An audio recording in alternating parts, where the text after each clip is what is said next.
예, 반갑습니다. 오랜만에 뵙는 것 같습니다. 예. 오늘 이제 설교 제목은 교회와 헌금 생활인데요.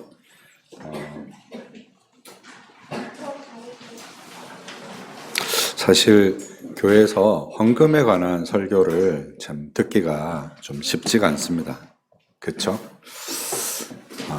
좀 이제 부담스럽기도 하고 어떻게 하면 뭔가 강요하는 것 같기도 하고 그래서 목사 입장에서는 좀 이렇게 저렇게 가르쳐줘야 될 필요가 있긴 하지만 또 이렇게 잘못 가르치면 성도님들이 오해할 것 같고 그래서 좀 가르치기도 힘들고 배우기도 힘든 것 같습니다. 그래서 뭐 자발적으로 잘하면 좋은데 또 그렇지도 않고 그래서 또 어떤 교회는 이제 뒤에 이제 봉헌함이 있는 것처럼 그래서 무기명으로 뭐 이렇게 헌금을 시도하기도 하고 이제 이런저런 이제 시도들을 많이 하기는 하지만 그에 비해서 우리가 교회를 이루고 예배를 이루는 데 있어서 매우 중요한 하나님 앞에 우리가 늘 듣고 이제 말씀도 듣고 교회에서 이렇게 은혜도 받고 공동체의 교제도 나누고 막 이렇게 하나님 앞에 우리가 주로 뭔가를 받는데 뭔가 하나님 앞에 드리는 부분에 있어서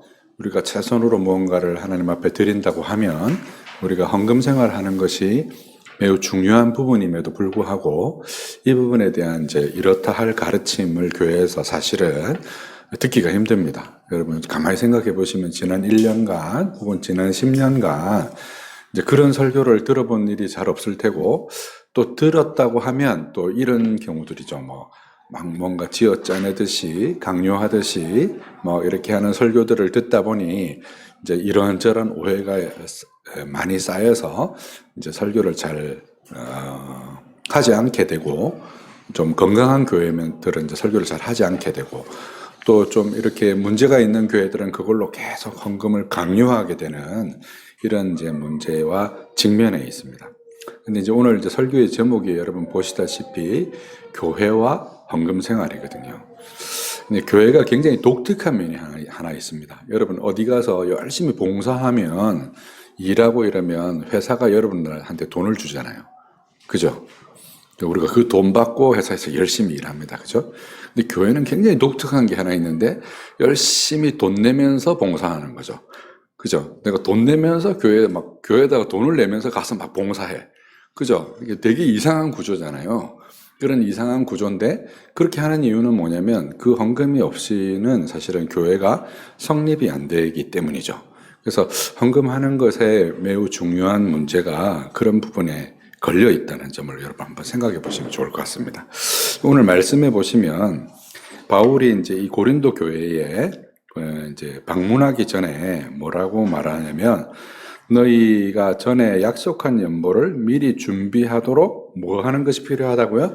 권면하는 것이 필요한 줄 생각해서 이제 너희 간다고 얘기하는 거죠. 그래서 미리 준비해야 된다. 지금 얘기하는 바는 미리 준비해야 된다. 그래야 억지가 아니다. 그죠? 그래서 여러분 하나님 앞에 연보를 할 때 마음에 미리 준비가 되어 있어야 되는 거죠. 그게 어떤 연보이든지 어떤 현금이든지 기본적인 원리는 여러분의 마음에 준비가 되어 있어야 되는 거예요.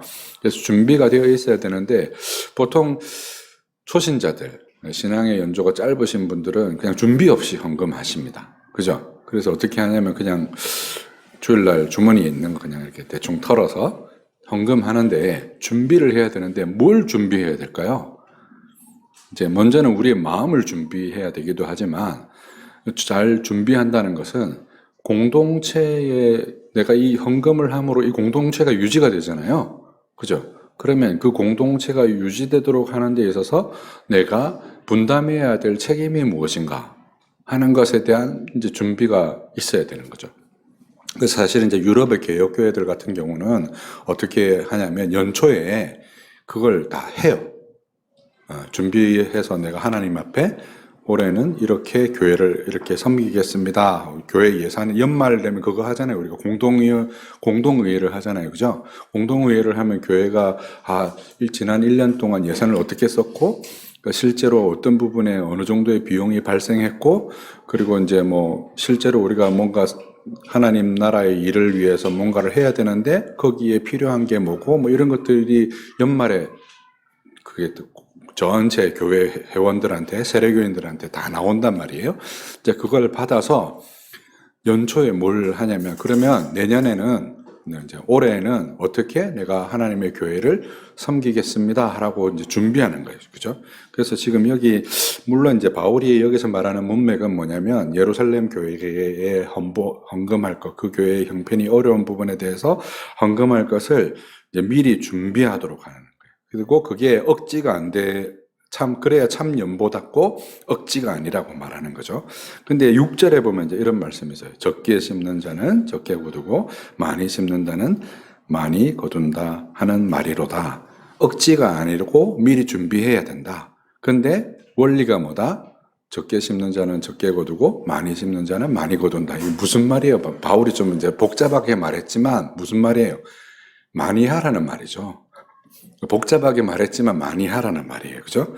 그래서, 근데 많이 하는데 어떻게 하냐면 7절에 보면 마음에 정한 대로 하라는 거예요. 그죠?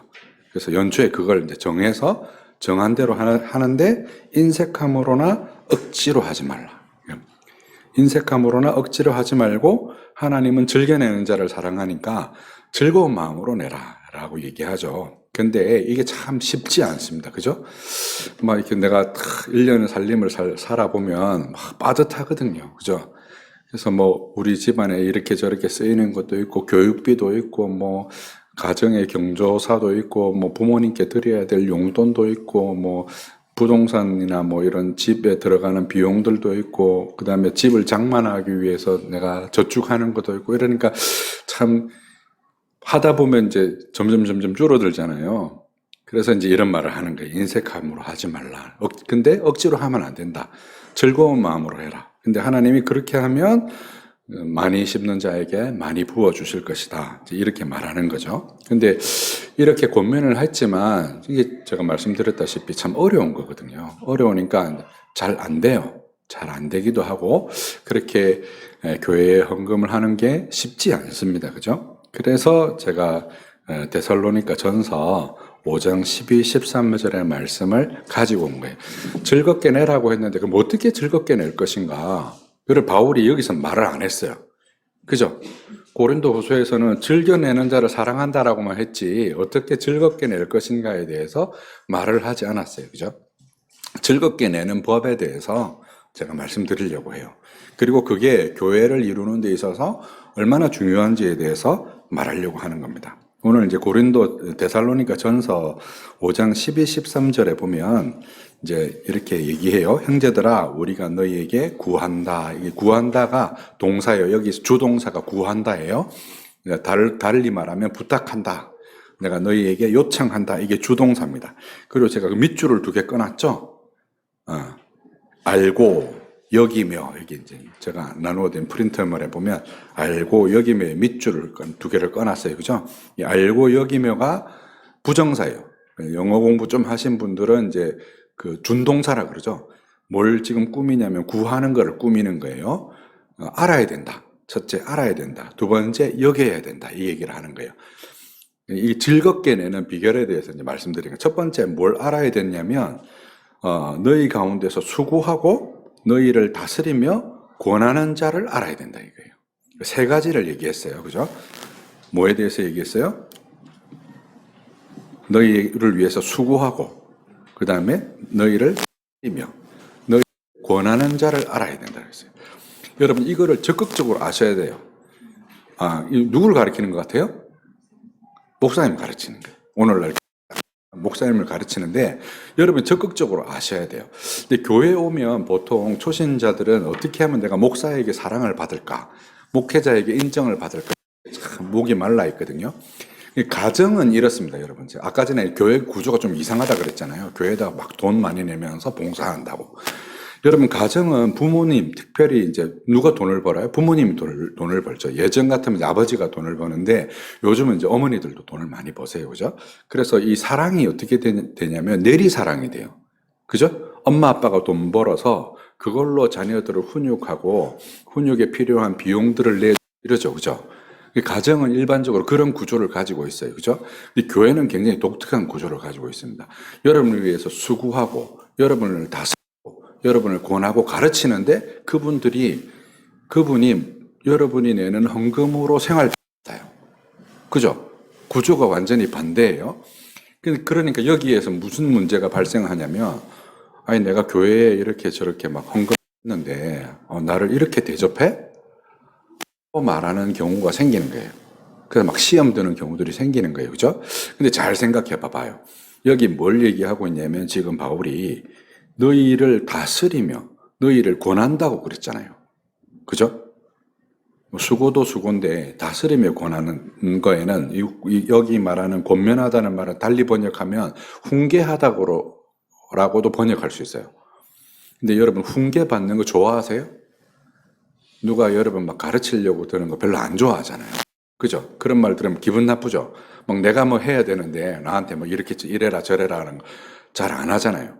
그럼 여러분 교회에서 당회를 달리 뭐라고 부르냐면 뭐라고 불러요? 치리회라고 불러요. 치리가 뭐예요? 다스린다는 말이거든요. 다스리는 회예요. 그러니까 목사가 개인적으로 다스리는 게 아니고 치리회가 결정한 바를 치리회가 사실은 무엇에 대해서도 결정하냐면 여러분이 배우는 성경에 대해서도 치리회가 결정을 해요. 그래서 유럽 교회 같은 경우에는 지금도 뭐가 있냐면 말씀당회라는 게 있어요. 그 말씀당회는 뭐냐면 우리 목사가 가르치는 그 가르침의 내용이 성경이 가르치는 교훈과 같으냐 다르냐 이런 걸 치리회가 그거를 보는 거예요. 그리고 이제 뭐 이번 달에는 여호수아서를 강론했어요. 다음 달에 뭘 강론할지 그런 것도 치리회에서 정하는 거예요. 그러니까 치리회가 그런 역할을 하는 거예요. 여기서 다스리고 교훈하는 거잖아요. 여러분이 뭔가를 잘못하면 그 잘못한 것에 대해서 책망하기도 하고 여러분의 삶에 여러 가지 시험이 있으면 그 시험이 든 것에 대해서 권면하기도 하고 그죠? 그런 역할을 누구한테 위임하는 거예요? 치리회가 목사에게 위임해서 목사가 그 일을 수행하는 거예요. 그죠? 근데 그 일을 수행하려면 여러분 한번 생각해 보세요. 여러분 길 가는데 막 저기 골목국에 중학교 3학년 애 둘이가 막 담배를 막 피우고 있어요. 그럼 여러분 그때 가가지고 권면합니까? 학생 여러분, 담배 피는 것은 나쁜 행위니까 그렇게 하지 말고 빨리 집으로 돌아가세요. 이렇게 권면하세요? 안 하죠. 왜 안 합니까? 무서워서. 잘못하면 한 대 맞을까봐. 그죠? 못 하잖아요. 근데 여러분 아들이나 딸이 여러분 딸이 막 미정이라고 합시다. 미정이가 또 골목에서 친구들하고 어울려서 담배 피우고 있는 거예요. 그러면 합니까? 이놈 시끼, 너 여기서 뭐 하는 거야? 하고 딱 불러다가 따끔하게 얘기하잖아요. 그죠? 그 얘기를 할 수 있는 이유가 뭡니까? 사랑하니까. 두 번째, 관계가 있으니까 되는 거거든요. 그렇죠? 목사님이 여러분에게 권면하는 거, 훈계하는 걸 꺼리는 이유가 뭐겠어요? 그 얘기를 들을 관계가 아직 제대로 안 됐기 때문인 거예요. 여기 보면 알아라 그랬잖아요. 누구를 알아야 되냐면 그 사람 알아야 돼요. 지금 목사가 성도편을 알아주는 것에 대해서는 한국 교회에서 굉장히 많이 말을 하는데 사실은 여러분이 누구를 더 많이 알아야 되냐면 목회자에 대해서 굉장히 잘 알아야 돼요. 그죠? 그래서 그 사람하고 그런 충분한 관계가 되어야 그런 말을 할 수가 있습니다. 여러분 이제 인간관계를 맺다 보면 이제 이런 경우들이 있죠. 여러분 새로 사귄 어떤 분이 있어요. 새로 사귄 어떤 분에게 우리가 주로 어떤 말을 합니까? 친해지려고 막 좋은 말을 해주잖아요. 아우 멋있어요. 뭐 아우 예쁘세요. 뭐 화장품 어디서 사셨어요? 나도 뭐 하고 싶어요. 이런 말들 하잖아요. 그죠? 막 높이는 말들을 많이 합니다. 쭈쭈 해주는 말을 해요. 근데 오래 사귄 진짜 어렸을 적부터 친구, 그죠? 내 동네 친구 이런 친구들을 만나면 어떤 얘기를 합니까? 막 친구가 막 엉뚱한 소리 하는 경상도 말로 저 경상도 출신이거든. 막 치아라, 말도 안 되는 소리 하지 마라. 네 언제부터 그래 살았는데 이런 말 하잖아요. 여러분 그렇게 말할 수 있는 근본적인 이유가 뭡니까? 우리의 관계가 받쳐주기 때문에 그런 말도 할 수 있는 거거든요. 그죠? 예수님이 이제 성경에 보면 예수님의 가족이 예수님이 막 이렇게 가르침을 펴고 있는데 예수님을 데려가려고 왔어요. 그때 그 듣던 청중 중에 한 명이 예수님의 가족이 지금 밖에 와서 지금 예수님이 이렇게 와 있습니다라고 하니까 예수님 뭐라고 말씀하셨어요? 누가 내 가족이냐? 그죠?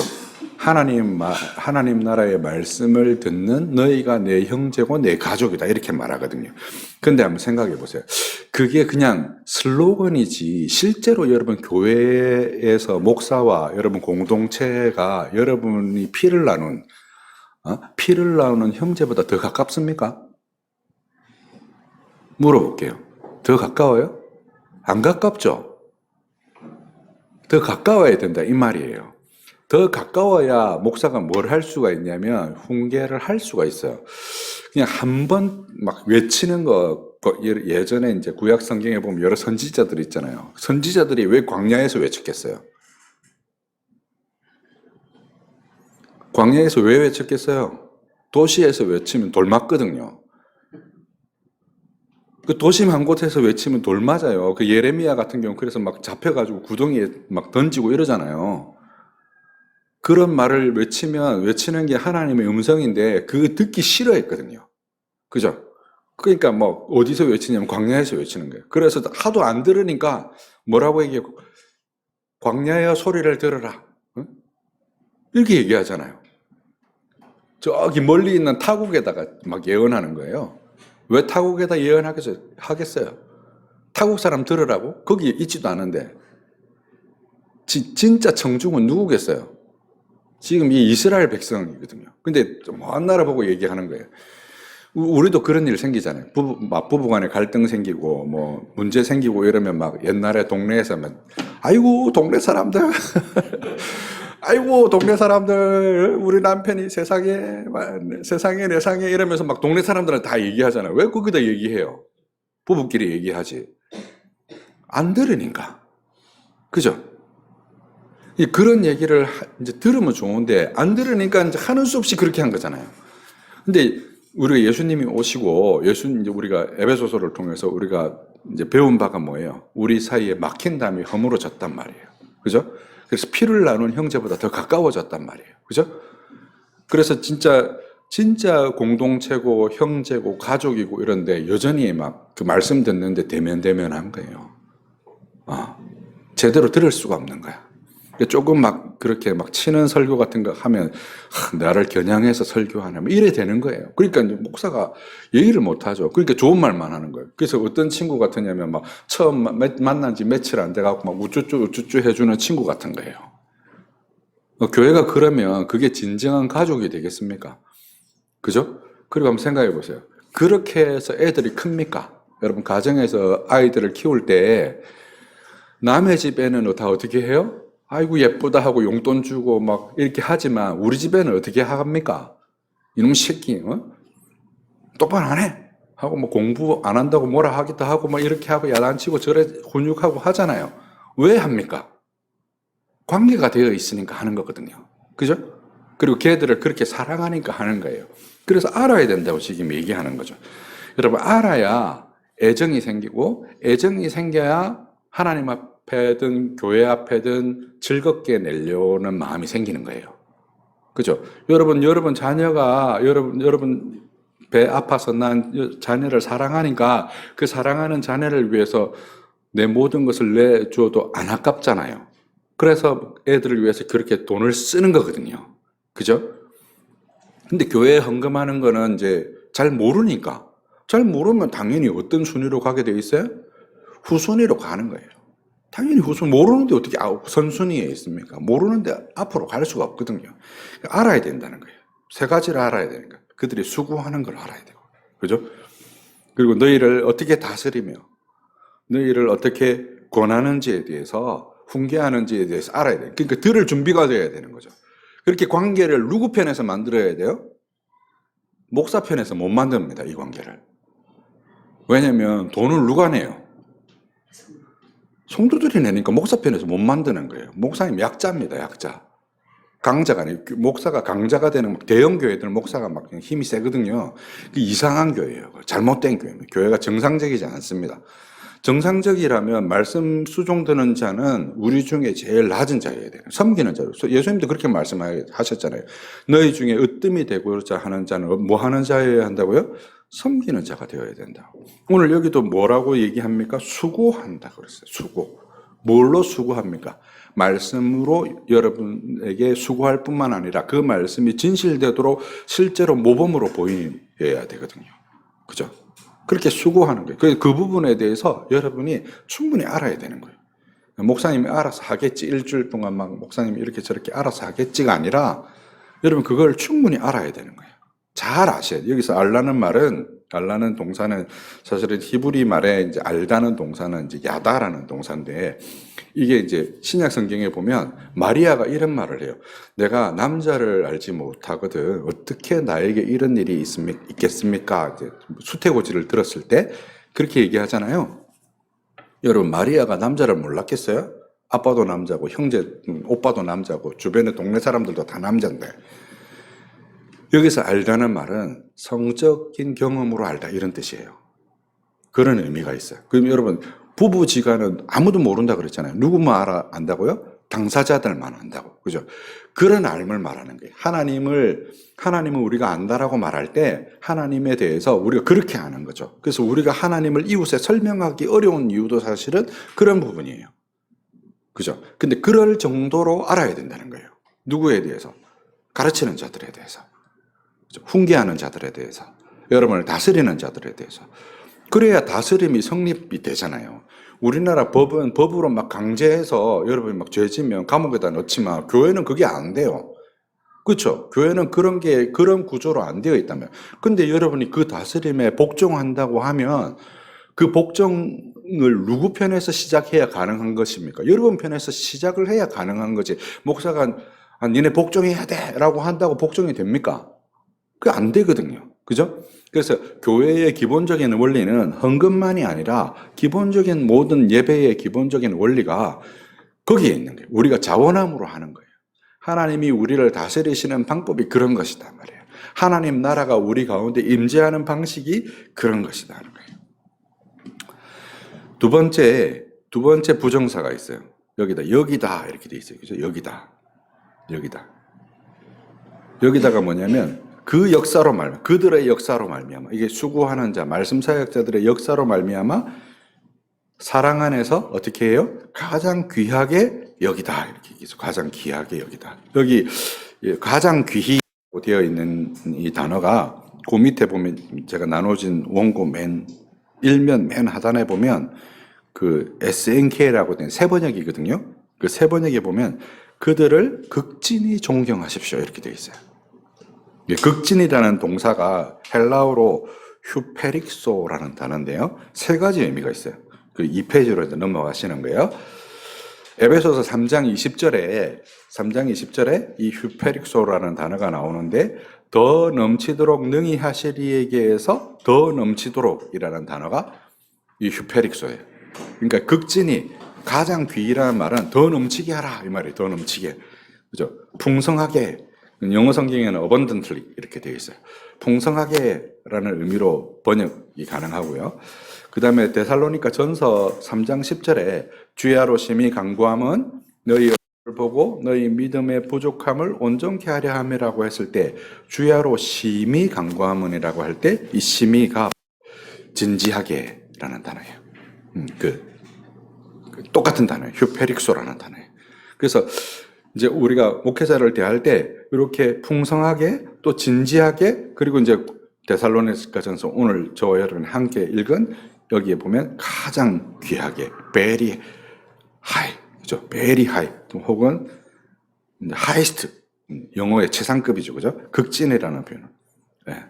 그들을 돌보라. 사랑으로서 그들을 돌보라. 이제 이런 표현으로 사용한 거예요. 문맥의 의미상으로는 가장 귀히 극진히 도에 넘치도록으로 번역할 수 있는데 이제 일꾼을 대하는 그 자세에 대해서 그 마음을 가져야 된다는 거예요.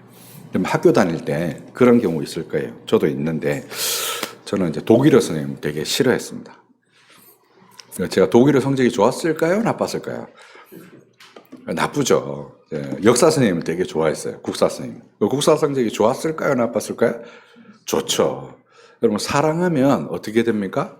그 사랑하는 것에 대해서 우리가 막 하죠. 요즘 아이돌 연습생들을 막 쫓아다니고 팬하고 하는 이유가 그들을 사랑하는 마음이 넘치니까 어떻게 하게 됩니까? 막 그렇게 사생팬이라는 것도 하게 되거든요. 그래서 막 조공도 갖다 바치고 막, 그죠? 그렇게 하잖아요. 그 세상에서 그냥 나하고 아무 관계없는 아이돌이 좋아서 그렇게 하는데 여러분에게 하나님의 말씀을 전해주고 하나님 나라의 이야기를 여러분에게 들려주고 그리고 하나님의 말씀을 여러분에게 들려주는 목사를 그렇게 좋아하셔야 돼요. 그 여러분의 책임이에요. 그 알다는 말은 그런 의미예요. 근데 그게 어떤 태도여야 된다는 거예요? 가장 귀하게 여기는 태도여야 된다는 거예요. 오늘날 이게 한국 교회에서 이게 굉장히 많이 사라졌어요. 왜 사라졌냐? 목사들이 너무 막 여러 가지 문제를 많이 일으키는 거예요. 뭐 성추문도 일어나고 돈 문제도 일어나고 막 그죠? 부패하고 타락하고 역사상 항상 있어 온 거거든요. 역사상 항상 있어 온 거예요. 중세 교회도 늘 있어 왔어요. 그런 게 있어 왔지만 우리에게 권면하잖아요. 이렇게 해야 되는 이유가 뭐냐면 우리가 말씀을 듣는 데 있어서 수월하게 하기 위해서 이렇게 해야 되는 거예요. 말씀을 듣는 데 있어서. 그래야 여러분을 권면할 거 아니에요. 그래야 여러분에게 하나님의 말씀으로 다스리는 것에 대해서 말씀해 줄 수 있을 거 아니에요. 그러면 이제 목사가 어떻게 해야 되냐면 그게 안 되면 어떻게 해야 되냐면 저 광야 가가지고 하늘이여 들으라, 땅이여 들으라, 숲이여 들으라 이렇게 해야 되는 거예요. 아무도 안 들으니까. 그죠? 그래서 그렇게 그런 길군으로 여기라. 그래서 동사가 그죠? 알라, 여기라. 그죠? 수구하고 다스리고 훈계하는 사람들에 대해서 알 것을 부탁하고 그리고 그에 대해서 진짜 풍성하게 진짜 그분들을 진지하게 그리고 그분에 대해서 극진히 여기는 마음을 가지라. 그렇게 대접하고 대우하라는 거예요. 그래야 여러분이 뭐 할 준비가 되냐면 하나님의 말씀을 들을 준비가 되는 거예요. 그죠? 하나님의 말씀을 들을 준비가 되는 거예요. 그리고 이제 붙어 있는 게 본문의 맨 끝에 너희끼리 화목하라 이렇게 되어 있잖아요. 너희끼리. 근데 이거는 이제 본문 보기에 따라서 어떻게 볼 수 있냐면 본문을 보기에 따라서 그들과 화목하라 이렇게 읽을 수도 있어요. 앞에 나오는 이제 역사로 말미암아 할 때 하고 똑같은 거예요. 여기서 말하는 그들은 이제 말씀 사역자인 거죠. 말씀 사역자와 하여야 뭐가 가능하다는 거예요? 말씀 듣는 일이 가능하고 그리고 그게 가능해져야 우리가 교회의 헌금 생활이 즐겁게 그리고 많이 내는 것들이 가능하고 그렇게 많이 내어야 실제로 사랑하는 마음도 생기는 거죠. 이해되세요? 그래서 예전에 이제 목사님들이 뭐 이렇게 설교하면 이렇게 앞자리에 앉으셔야 은혜 받는다라고 하는 거하고 똑같은 거예요. 똑같은 원리가 적용되는 거예요. 왜 앞자리에 앉으라고 그러겠어요?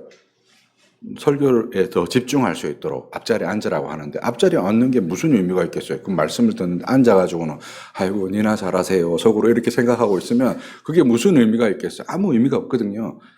이제 그렇게 앞에 앉고 이렇게 하는 것의 근본적인 의미는 우리가 하나님의 말씀을 잘 듣고 우리가 예배 생활을 할 수 있도록 하도록 하기 위해서 그런 거죠.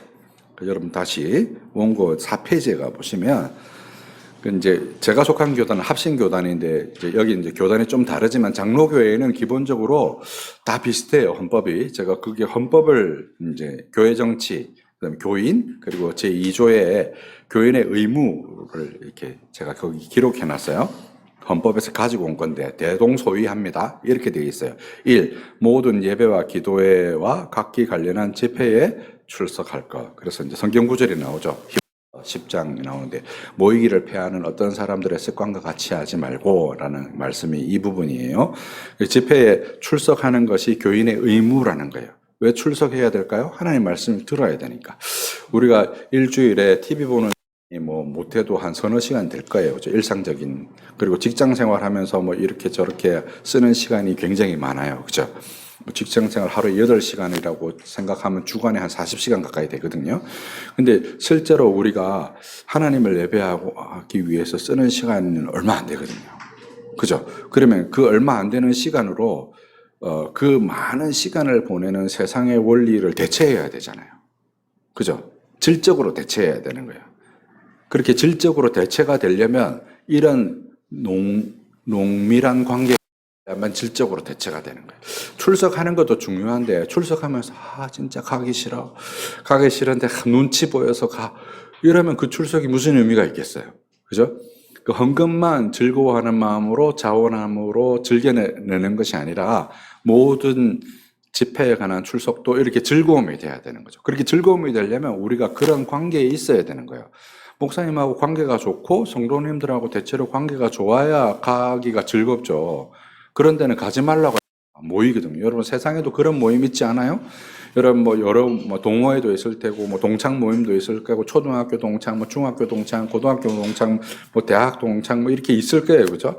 어떤 모임은 되게 나가고 싶고 어떤 모임은 내가 이렇게 기부금도 막 내기도 하고 이렇게 하는데 어떤 때는 막 돈 10원 내는 것도 아깝고 오라고 하면 이런저런 핑계 내고 되고 안 가고 하잖아요. 그걸 뭐가 결정합니까?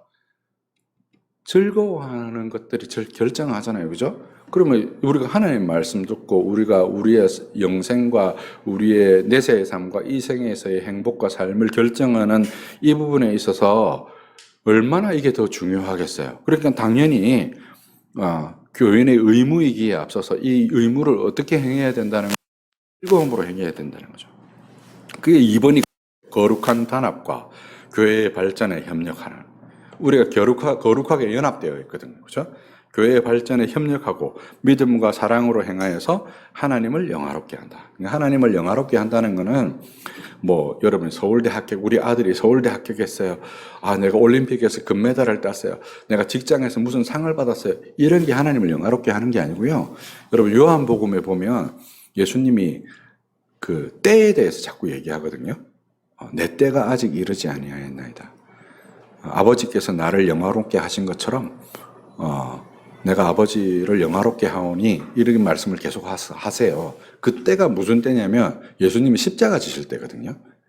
그래서 요한복음 1장부터 12장까지를 표적의 책이라고 불러요. 예수가 그리스도라는 표적을 막 드러내는 거예요. 그 12장, 13장부터 마지막 장까지를 영광의 책이라고 부릅니다. 요한복음이 되게 독특한데 예수님이 그 십자가 지시는 3일간의 얘기가 절반이에요. 요한복음 그 영광의 책이 그거예요. 그 중에 그 예수님이 드렸던 기도가 막 서너 장 이렇게 있잖아요. 그죠? 예수님이 하나님께 영광을 어떻게 드리냐면 십자가를 지심으로 하나님께 영광을 드려요. 우리 생각해보세요. 십자가는 여러분 정치범이 지던 겁니다. 그죠? 그 당시로서는 매우 부끄러운 거예요. 마치 뭐하고 비슷하냐면 오늘날 감옥에 무기수로 갇힌 거하고 비슷한 거예요. 우리 가족 중에 누가 감옥에 무기수로 있다면 창피하잖아요. 얘기 안 할 이런 얘기잖아요. 근데 초대교회의 사도들은 이거를 자랑 삼았거든요. 왜 자랑 삼았어요? 그분의 십자가가 우리의 구원을 이루는 사건이 되었거든요.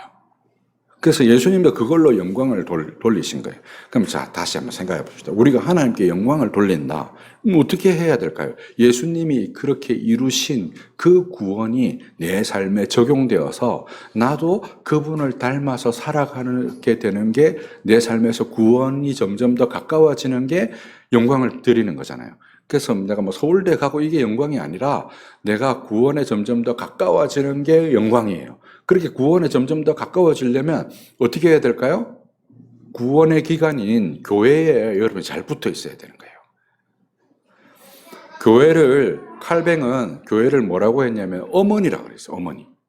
하나님이 우리 아버지면 교회는 어머니다 그랬어요. 초대 교부 중에 한 분은 이제 교회밖에는 구원이 없다까지 얘기했어요. 이게 무슨 말이냐? 세상에 사람이 태어나려고 하면 뭐가 있어야 됩니까? 엄마가 있어야 되잖아요. 엄마가 10달 동안 수고해서 배 아파서 아이가 출산하는 것처럼 예수님이 밤에 찾아왔던 니고데모에게 무슨 말씀을 하십니까? 사람이 거듭나지 않고는 하나님 나라에 들어갈 수 없느니라 이렇게 얘기해요. 근데 니고데모는 그 당시 사내들인 공의회의 유대인 중에 유대인이고 당시 사내들인 공의회의 회원이었는데 이 도리를 몰랐어요. 거듭나는 도리를 모른 거야. 막 엉뚱한 소리를 하는 거죠. 내가 이 나이 먹고 어떻게 엄마 모태 속에 들어가서 다시 날 수 있겠습니까? 막 이렇게 물어봐요. 그 성경에 계속 있는 역사인데 네가 이스라엘의 선생으로 그런 것도 모르느냐? 예수님 막 이렇게 책망하시잖아요. 그렇죠? 우리가 뭘로 거듭나냐면 하나님 말씀으로 거듭나거든요. 그래서 교회를 무슨 기관이라고 했냐면 어머니인 교회라 이렇게 얘기했어요. 그 어머니의 도움이 있어야만 우리가 출생하는 거예요. 그래서 교회밖에 구원이 없다 이렇게 얘기하는 거예요. 이 말은 교회 밖에서는 구원 못 받는다 이런 말은 아니에요. 그렇게 한 사람이 거듭나고 한 사람이 하나님의 백성이 되려면 엄마의 도움이 절실하거든요. 여러분 망아지는요 이렇습니다. 태어난 지 한 30분은 뛰어다니잖아요. 그죠? 아프리카 들소 누는 막 이렇게 막 이동을 하면서 막 아프리카 대륙을 막 횡단하면서 새끼를 놓거든요. 그 얘들이 막 30분, 40분에 막 뛰어다녀요. 그죠? 그래서 막 한 1년, 2년쯤 지나면 어떻습니까? 엄마 구실을 하잖아요. 새끼도 놓고. 그죠? 근데 사람은 어떻습니까? 한 10년쯤 지나면 사람 구실 합니까? 택도 없잖아요. 그죠? 사람 구실 하려고 하면 몇 년이 걸려요. 우리 어릴 때만 해도 한 20년 걸렸거든요. 요즘은 30년 돼도 독립 못하는 경우가 수두룩해요. 그죠? 그래서 한 사람으로서 건사해서 사람이 정말 장성한 자가 되어서 인생을 책임질 정도의 영적인 사람이 되려고 하는 건 뭐가 필요하면 어머니가 필요하다 이 말이에요. 교회하고 가까워야 돼요. 우리가 하나님을 잘 아는 거는 교회와 가까워야 되는 거예요. 교회에서 그렇게 양육받고 교회에서 하나님 말씀을 배우고 교회에서 그 말씀이 어떻게 실천되어지는지를 교회로부터 배우는 거예요. 그리고 그 교회로부터 배우는 데 있어서 여러분이 교회와 그런 커넥션을 많이 만드는 데 있어서 한만큼 중요한 게 없다 이 말이에요. 여러분 요즘 김명란법이 있어가지고 누구 밥 사주는 거 이런 것도 힘든데 어떤 사람하고 관계를 만들려고 할 때 뭐부터 하십니까?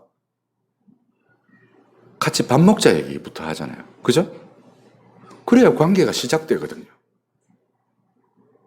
그리고 그렇게 관계가 되어야 나한테 돈도 빌려주고 내가 그런 관계가 되는 사람한테 선뜻 안 갚아도 된다 하고 어려울 때 해주기도 하고 하는 관계가 되는 거잖아요. 처음에 그게 없으면 안 되잖아요. 그죠? 똑같은 거예요. 똑같은 거예요. 교회가 형성되려면 그게 가장 필수적인 거예요. 그래서 모이기를 피하는 어떤 사람들의 습관과 같이 하지 말고 그날의 가까움을 볼수록 더욱 우리가 그렇게 모이기를 힘써야 되는 거죠. 오늘날 다 바쁘니까 교회는 뒷전이에요. 그죠? 일주일에 하루 와가지고 잠깐 얼굴 보고 좋은 거 해하고 교회 올 때 성경책 탁 옆에 끼고 거룩한 척하고 이래 와가지고 해하고 집에 가서는 난장판이고 그런 경우들이 오늘날 되게 많거든요. 목사의 삶을 잘 알아야 되고 목사님은 여러분의 삶에 신방하는 거예요. 그래야 여러분을 다스리고 여러분한테 훈계하고 여러분을 위해서 수고하고 할 수 있는 거죠. 그 신방이라는 말이 가정 방문이라는 뜻이 아니고 그 마음을 방문한다는 말이에요. 마음을. 여러분이 어떤 상태에 놓여 있는지. 요즘은 그죠. 집에서 신방 받는 것도 끓여가지고 어디 애슐리 이런 데서 신방하잖아요. 그죠. 집 보여주기 싫어가지고. 그죠. 그러면 이 교회로부터 여러분 돌봄을 못 받는 거예요. 아이가 엄마의 돌봄을 못 받고 크면 어떻게 됩니까?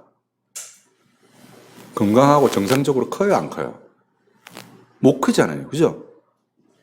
정말 버릇있고 단정하고 성숙한 아이로 크는 데 있어서 부모의 간섭과 돌봄과 케어가 매우 중요하듯이 교회에서 한 사람이 영적으로 태어나서 그 태어난 사람이 장성한 분량에 이르기까지 자라는 데 있어서 매우 중요하다 이 말이에요. 여러분, 저 지금 들어오는 또래 정도 아이들에게 있어서 평화의 유지의 시간은 대체로 한 3, 40분입니다. 3, 40분 지나면 어떻게 되냐면 네가 해야 된다, 내가 해야 된다, 내 건데 오빠가 뺏어갔다 이러고 그죠? 왜 싸우겠어요? 어리니까. 그죠? 여러분 그렇게 안 싸우잖아요. 왜 안 싸우겠어요? 성숙했으니까. 그죠? 어렸을 때, 저도 이제 어렸을 때 무릎팍이 맨날 까졌거든요. 밴드 띄고 막 딱지 떨어진 다음날 다시 또 까지고. 그죠? 왜 까집니까? 엎어지니까. 자꾸. 근데 여러분 언제쯤 엎어져 보셨어요? 네? 안 엎어지잖아요. 왜 안 아파져요? 여러분 장성했으니까. 이 6살 배기 애들 둘이가 막 서로 예쁘다고 하다가 막 이렇게 한 대 탁 쳤어요. 이쁘다고 한 건데 힘 조절이 안 돼서 한 대 친 거야. 그러면 이제 동생 입장에서는 어떻게 하겠어요? 막 울죠. 누나야가 나 때렸다. 이러고 엄마한테 막 달려가고 하잖아요. 근데 그 애가 와가지고 내 얼굴 한 대 탁 쳤어요. 그럼 걔하고 싸울 거예요? 걔하고 안 싸우잖아요. 왜 안 싸워요? 조절이 안 됐구나. 이해하잖아요. 그게 어른이거든요. 그죠? 여러분, 교회에 왜 시험이 자꾸 들겠어요? 시험 드는 것 때문에 교회를 계속 옮기는 사람은 깊은 바다 무서워서 찰싹거리며 그 바다 못 가는 사람하고 똑같은 거예요. 교회에서 시험을 안 드는 방법이 뭐냐? 깊이 들어가시면 시험이 안 들어요. 여러분이 장성하기 때문에 시험이 안 드는 거예요. 시험이 드는 이유는 장성하지 못해서 시험이 드는 거예요. 그죠? 여러분, 백범 김구 선생님 유명한 일화 있잖아요. 하도 사고 치니까 엄마가 데려다가 회초리를 때렸어요. 생전에 안 울던 김구가 우는 거예요. 눈물을 뚝뚝 흘리는 거예요. 그 엄마 물었대요. 아프냐? 왜 우냐? 김구가 뭐라고 대답한 줄 아세요? 어머니 회초리 치는 씨는 그 힘이 예전 같지 않아서 어머니 나이 들어가는 것이 소자가 슬퍼서 웁니다. 이렇게 얘기합니다. 그게 장성한 자거든요. 매를 맞아도 어떻게 해요? 달게 맞는 거예요. 히브리서에 뭐라고 얘기했어요? 징계가 없으면 사생자다. 얘기죠. 그렇잖아요. 여러분, 사생자는 아버지가 이렇게 훈계 안 해요. 그죠? 근데 그 징계라는 단어가 헬라 말로 파이디아예요. 파이디아. 파이디아 어디서 많이 들어보지 않았어요? 어린이 성교에 파이디온 있죠? 거기서 온 말이에요. 아이를 훈계하다는 말이에요. 그러니까 여러분이 장성한 자가 되면 목사가 그런 설교를 해도 그게 상처가 되는 게 아니라 백범 김구 선생님처럼 그렇게 들을 수 있는 거예요. 근데 이제 믿음이 어리고 막 아직 애고 이러면 그냥 누나가 예뻐가지고 그냥 예쁘다고 한 건데 그거에 막 울고불고 난리가 나는 거예요. 이해되시죠? 그죠?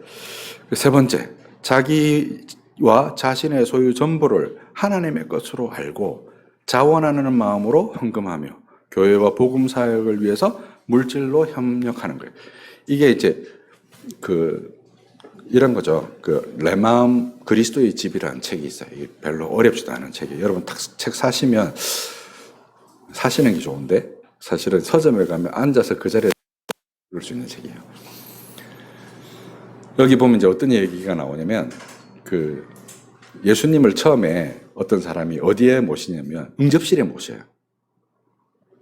응접실에만. 딴 데 가지 마시고 응접실에만 있으라는 거예요. 예수님한테. 근데 이제 저 안방은 막 지저분하고 막 이렇게 막 옷도 아무렇게나 벗어놓고 양말도 여기저기 속옷은 막 이렇게 의자에 막 걸려있고 막 수건 여기저기 막 엉망진창인 거죠. 그러니까 안 보여주고 싶은 거예요. 그죠? 창고 같은 데는 더 엉망이고. 근데 점점 어떻게 우리의 삶의 안방을 예수님께 내어드리고 내 삶의 공간 전체가 예수님의 것이라고 말하는 게 내 마음 그리스도의 집이라는 책의 주제거든요. 근데 이 중에 어떤 분들은 응접실만, 어떤 분은 식당까지만, 어떤 분은 되게 잡동사니 모아놓은 창고 같은 방까지만, 어떤 분은 안방까지 다 내어드린 분이 계실 거예요. 그죠? 어쨌든 그렇게 자라가는 거예요. 그렇게 다 자랐을 때 우리가 최종적으로 자란 모습이 뭐냐면 자기와 자기 자신의 소유 전부를 누구의 것으로 아는 거예요? 내 것이 아니라 하나님의 것으로 아는 거예요. 그죠? 그래서 물질로 협력할 마음이 생기는 거예요. 그게 세례받을 때 여러분이 한 서약이에요. 이게 세례받을 때. 네 번째, 성경을 힘써 배우고 행하며 복음을 증거할 것이고 교회의 권면과 치리에 순종할 것이다. 이게 교인의 이고 실제로 세례받을 때 치리회가 여러분에게 세례문답으로 이거를 물어봐야 정상이에요. 여러분이 여러분 이제 그 조직교회라고 하죠. 당회가 형성되어져 있는 교회에서 세례를 받으면서 장로님하고 이런 인터뷰를 안 했다. 그게 이제 되게 비정상적인 교회인 거예요. 장로님하고 인터뷰를 하면서 이런 질문을 받아야 되는 거예요. 이런 질문을 받아서 근데 이런 질문 왜 안 할까요? 이 질문하면 세례 안 받는다고 하거든요. 그죠? 그죠? 근데 이 교인의 의무라, 세례 교인의 의무라. 그 세례 받을 때 사실은 이 정도 수준이 돼야 되는 거예요. 세례라는 게 로마서 6장에 의하면 예수님이 죽으실 때 나도 죽고 예수님이 사실 때 나도 산 거거든요. 그걸 고백한 사람들이 세례 받는 거거든요. 근데 오늘날 교회 현실이 어떠냐면, 십계명과 사도신경 주기무도문도 제대로 못 외워서 세례를 받는 거예요. 막 옆에 보고 막 쓰고 이런단 말이에요. 그죠? 그 장로님들도 심지어 뭐라고 해? 보고 쓰세요. 세례 분답할 때. 그죠? 그런 형편이단 말이에요. 그러니 교회가 맨날 사고가 나죠. 사고가 나고 뭐 맨날 뭐 시험 들었다고 하고 맨날 상처받고 애들 같은 거예요. 애들도 건강한 어른이 있는 데서는 보호를 받아요. 그렇죠? 보호를 받습니다.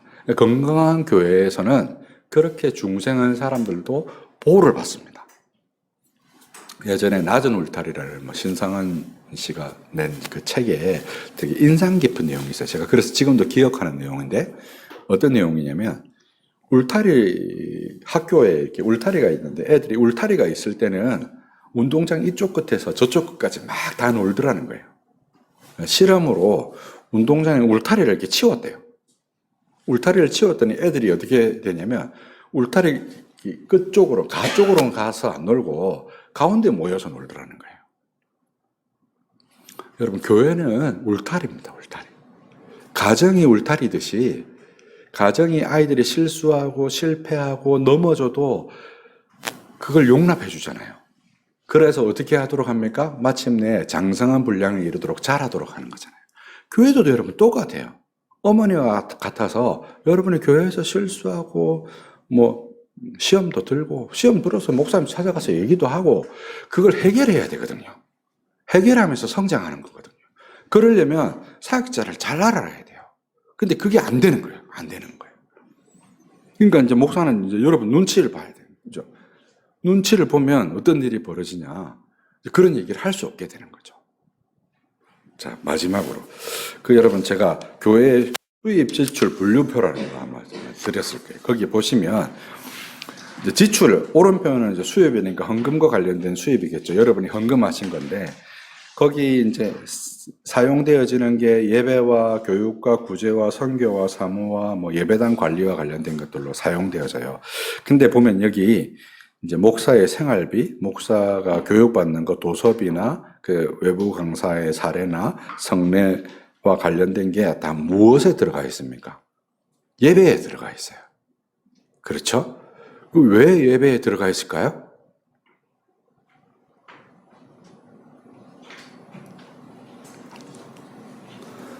목사가 일주일 동안 막 말씀 말고 여러분처럼 막 바쁘다고 생각해 보세요. 일주일 내내 막 바빠. 토요일 날 저녁에 집에 와가지고 말씀 준비하는 거예요. 그렇게 해서 설교를 해. 그러면 정말 하나님의 말씀을 길어서 뭐 그렇게 해도 막 하시는 분이 있을지 모르겠는데 어쨌든 그렇게 해서 하나님의 말씀을 설교하면 여러분 정말 기쁨으로 여러분 그 말씀이 하나님의 말씀이라고 받아지겠어요? 여러분 세상에 유명한 강사들도 대학 교수들도 요즘은 막 강연도 많잖아요. 뭐 김창옥 씨 이런 분 막 강연하면 막 거기 막 사람 엄청 모이고 하잖아요. 그런 강연도 되게 전문성을 가지고 하잖아요. 그죠? 전문적인 강연을 한다면 그 부분에 성공한 전문가들이 와서 전문적인 강연을 하니까 우리가 그 강연을 듣고 마음에 감명을 받잖아요. 그죠? 근데 교회에 와서 목사님 설교를 들었는데 아무 감명이 없어. 여러분이 여러분 스스로 예배를 무너뜨리는 거예요. 미국에 유명한 코미디언이 한 명 있어요. 코미디언이 무슨 얘기를 했냐면 되게 인기가 많았어. 근데 이 인기 많은 코미디언이 목사 친구가 한 명 있었어요. 그 목사가 와서 이제 물어봤어. 저 목회를 잘 못하니까. 야, 너는 그렇게 맨날 거짓말을 하는데, 어떻게 그렇게 애 있고 사람들이 그렇게, 니를 그렇게 성원하고 응원하고 막 사람들이 모여드냐. 이러니까 이 코미디언 친구가 뭐라고 얘기했냐면, 야, 너는 거짓말을 진짜같이 하는데, 니는 진짜를 거짓말같이 하지 않냐. 그 목사가 설교를 하는데 그 내용이 거짓말같이 여러분에게 들리면 그게 하겠습니까? 그죠? 그래서 목사의 생활이 안정되도록 하고, 그죠? 그 목사가 힘있게 성경을 연구할 수 있도록 하고, 그게 여러분이 해야 될 일이거든요. 그게 교회를 유지하는 거예요. 아, 교회가 괜찮으면 내가 그걸 뭐 좀 해보겠다. 그런 생각 하지 마세요. 여러분이 교회입니다. 그렇죠? 여러분이 교회예요. 여러분이 이 교회를 그렇게 만들어가는 거예요. 그러려면 오늘 이제 말씀에서 말한 것처럼 수고하고 너희를 다스리고 권하는 자를 알고 그 사람을 가장 귀한 자로 여기고 그들과 화목하는 거예요. 그들과 화목하는 관계가 되면 앞에서 말한 고린도후서 9장 5절에서 7절에서 말하는 것처럼 즐거운 마음으로 내게 돼요. 기쁨으로 내게 돼요. 아이돌 사랑하는 따라가는 사생팬들이 자기 막 가지고 있는 거 거기다 바치듯이 왜 그러겠어요? 그렇게 아닌가? 걔가 비행기 언제 아무한테도 얘기하지 않은 비행 스케줄까지 알고 아무한테도 얘기하지 않은 이동 경로까지 알잖아요. 여러분한테 그 정도로 알아라고 얘기하는 거 아니에요. 그죠? 근데 알아야 돼요. 여러분에서 가까이 하셔야 되는 거예요. 그 목회자가 설교하고 권면할 수 있죠. 목사님이 가정처럼 돈 벌어 와서 여러분 다 먹이고 입히고 재우고 그러면서 당당하게 얘기할 수 있으면 뭐 할 수 있어요. 그럼 여러분 받은 게 있으니까 여러분 직장 생활 더러워도 계속 다니는 이유가 뭡니까? 예전에 제가 직장 생활 할 때 그 선배님 그런 얘기를 하더라고요. 옆에 상사가 하는 막 욕하고 막 나쁜 소리하고 하는 거에 막 듣기 싫다고 얘기를 했더니 사수가 그런 얘기를 저한테 하더라고요. 뭐라고 얘기하면, 야, 네가 받는 월급에 그 소리 듣는 비용도 들어있는 거야. 이렇게 얘기하더라고요. 들어도 그거 들으면서 거기 있잖아요. 그죠? 왜냐면 내가 돈을 받으니까. 그죠? 근데 교회는 어떻다고요? 여러분이 봉사하면서 돈 내는 데가 교회라니까요. 그 목사가 그 이상의 말을 여러분한테 해줄 수 있게 만들어야 될 거 아니에요. 가정에서처럼. 어머니로서 역할을 할 수 있게 만드셔야 되는 거예요. 그래야 이 헌금 생활이 사실은 교회를 결정합니다. 여러분의 예배 생활을 결정하는 거예요. 교회를 이루는 것을 결정하고, 그리고 여러분, 그 곳간에서 인심 난다고 여러분이 돈을 내잖아요? 헌금을 이렇게 내면 내는 만큼 그게 생깁니다. 프라이드도 생기고, 내가 거기 기여한 것만큼 그런 마음이 생겨요. 사랑하는 마음이 생겨요. 교회 와서 뭐 토요일 날이라든지 와서 이렇게 한번 걸레로라도 뭐 이렇게 닦고 이렇게 하시는 강대상 닦고 이러는 다 애정에서 나오는 거 아니에요. 그죠? 근데 그런 사람하고 그냥 막 바쁘게 막 일주일 생활하다가 토요일 날 막 지쳐 골아 떨어졌다가 주일날 아침에 허겁지겁 뭐 애들 챙겨가지고 헌금 뭐 대충 준비해서 그냥 교회 이렇게 오는 거 하고 다르지 않겠어요? 그게 같겠습니까? 같을 수가 없거든요. 이 말은 돈 많이 벌어야만 교회 생활을 할 수 있다는 말인가? 그런 말이 아니에요. 그죠? 인색함으로 하지 말라는 거예요. 예수님은 2렙돈 낸 과부의 헌금이 가장 많이 내었다고 하셨잖아요. 양이 중요하지 않아요. 양이 중요하지 않습니다. 얼마만큼 내느냐가 중요하지 않아요. 여러분이 즐겁게 내는 것, 인색한 마음으로 내지 않는 것, 억지로 내지 않는 것, 감사하면 하면 여러분의 형편만큼 하시면 주님 다 기뻐하세요. 그리고 교회 목사도 그 사실을 알아요. 그걸 막 이렇게 다르게 보면 그 야고보서에도 나오잖아요. 뭐 가난한 사람은 이제 늦게 오고, 부자들은 일찍 오고 그러니까. 사실은 이제 주일 저녁 예배가 영국에서는 어떻게 하인들이 주인하고 같이 예배할 수가 없잖아요. 그죠? 그래서 하인들이 그 주인들 다 공부하면 늦게 일어나가지고 11시 예배 드리는 게 그런 거거든요. 아침, 오전 9시 예배 드릴 수도 있는데, 귀족들 막 늦게 일어나가지고, 뭐, 10시쯤, 9시쯤 이렇게 밥 먹고, 뭐, 들이 막 준비해가지고 교회 오니까 11시 예배인 거예요. 11시라서 11시가 아니라, 그렇게 된 거예요. 그렇게 예배하고 나니까 하인들도 하나님 예배해야 되잖아요. 그래서 시작된 게 저녁 예배, 7시. 주인들 다 밥 먹고 이제 잠자리 들고 와서 예배 드리는 거. 어떻게 되었든지 간에 하나님을 예배하는 게 그런 걸 그렇게 막 빈부의 이렇게 차이에 의해서 나눠지는 게 되면 안 되잖아요. 그죠? 유대인이나 이방인이나 할례 받은 자나 할례 받지 못한 자나 하나님이 그리스도 안에서 우리를 하나로 만드셨단 말이에요. 그게 교회 안에서 실천되는 거예요. 유무상통하는 게 실천되는 거예요. 그게 오순절날 성령을 받았던 예루살렘 교회의 특징이잖아요. 그래서 고아와 가부를 돌보고 구제하는 것이 이제 누가행전이나 이런 거 보면 구제가 굉장히 중요하거든요. 그래서 바울한테도 뭘 부탁하냐면 구제할 것에 대해서 부탁을 하잖아요. 사도들이. 그죠? 그런 일들을 이제 교회가 하는 거예요. 교회가. 여러분이 내신 헌금으로. 근데 오늘날 이제 막 교회 이제 뭐 빚 갚고 이제 교회배당 증축하고 이런 데만 돈이 막 들어가니까 자본주의에 함몰되어서 교회가 교회로서 제대로 기능하지 못하는 그런 일이 벌어지는 거예요. 그런데 이제 신경 쓰지 마시고 정말 하나님의 교회를 교회답게 세우는데 여러분 일떠서 보세요. 저는 그러기를 바랍니다. 바른교회가 교회 이름처럼 그렇게 서로 사랑하고 진리의 말씀을 듣고 그렇게 들음으로 교회에 내 물질을 내어놓음으로 더 사랑하고 유무상통함으로 어려운 지체들을 교회가 도울 수 있고 형제라고 했으니까 그죠? 도울 수 있어야 되거든요. 교회가 막 멀리 선교하는 것에는 막 힘을 막 엄청나게 쓰는데 교회 지체에 어려운 사람들을 돕는 것 되게 힘들어 하거든요. 그리고 또 그런 거 도움받는 막 자존심 상해요. 그럴 필요 없어요. 세례 교인이라면 서로가 그렇게 교회 안에서 진리 안에서 우리가 형제된 것이거든요. 그런 것을 이룰 수 있는 우리 바른교회가 되었으면 좋겠습니다. 기도하겠습니다. 거룩하고 사시는 하나님 아버지 은혜에 감사합니다. 우리 바른교회가 하나님 말씀에 입각해서 교회로서 어머니인 교회로부터 섬김을 받고 또 그렇게 섬김 받을 수 있도록 몸과 마음이 준비되어서 진리 가운데 그렇게 자라갈 수 있도록 주님 은혜를 다하여 주시길 바랍니다.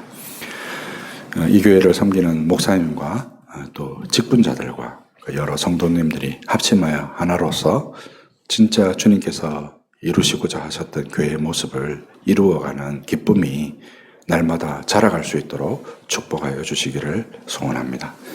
모든 것을 주님께 의탁하오며 우리 주 예수 그리스도 이름으로 감사하며 기도하옵나이다. 아멘.